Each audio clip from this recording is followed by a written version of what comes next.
It's the story of a woman who made people realize that sometimes problems are not too big. We are too small because we cannot handle them.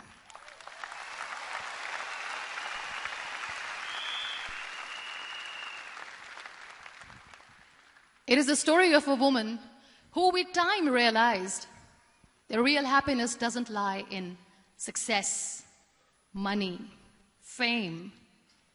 It lies within. Real happiness lies in gratitude. So I am here and I'm going to share the story of that woman. That is my story. The story of gratitude.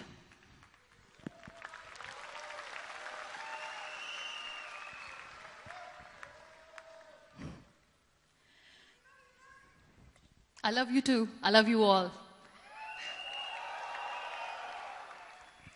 I believe in the power of words. Many people speak before they think. But I know the value of words. The words can make you, break you, they can heal your soul, they can damage you forever. So I always try to use the positive words in my life wherever I go. They call it adversity, I call it opportunity. They call it weakness, I call it strength. They call me disabled. I call myself differently abled. They see my disability. They see my disability. I see my ability. There are some incidents that happen in your life. And those incidents are so strong that they change your DNA. Those incidents or accidents are so strong that they break you physically. They deform your body, but they transform your soul.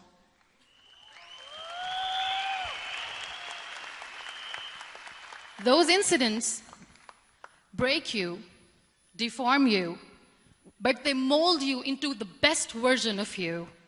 And the same thing happened to me. And I'm going to share what exactly happened to me.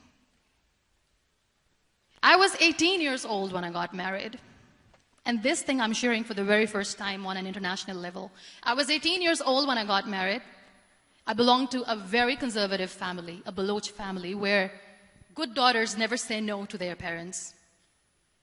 My father wanted me to get married. And all I said was, if that makes you happy, I'll say yes. And of course, it was never a happy marriage. Just about after 2 years of getting married, about 9 years ago, I met a car accident.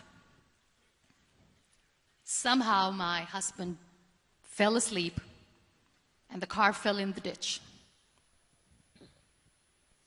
He managed to jump out, saved himself. I'm happy for him.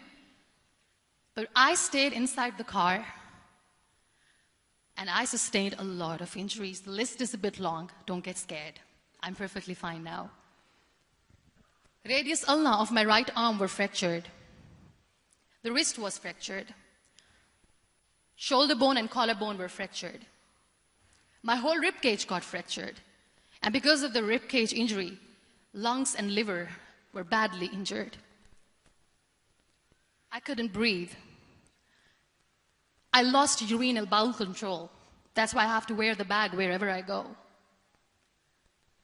But that injury that changed me and my life completely as a person and my perception towards living my life was the spine injury. 3 vertebrae of my backbone were completely crushed and I got paralyzed for the rest of my life. So this accident took place in a far-flung area in the outskirts of a very small province, Balochistan, where there was no first aid, no hospital, no ambulance. I was in the middle of nowhere in that toppled car. Many people came to rescue. They gave me CPR. They dragged me out of the car. And while they were dragging me out, I got the complete transection of my spinal cord.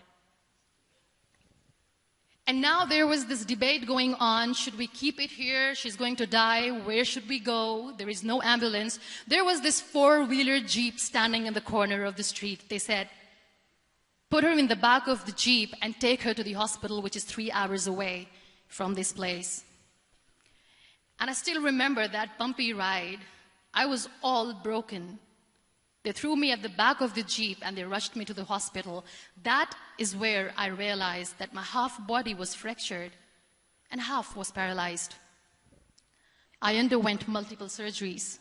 Doctors have put a lot of titanium in my arm. There's a lot of titanium at my back to fix my back.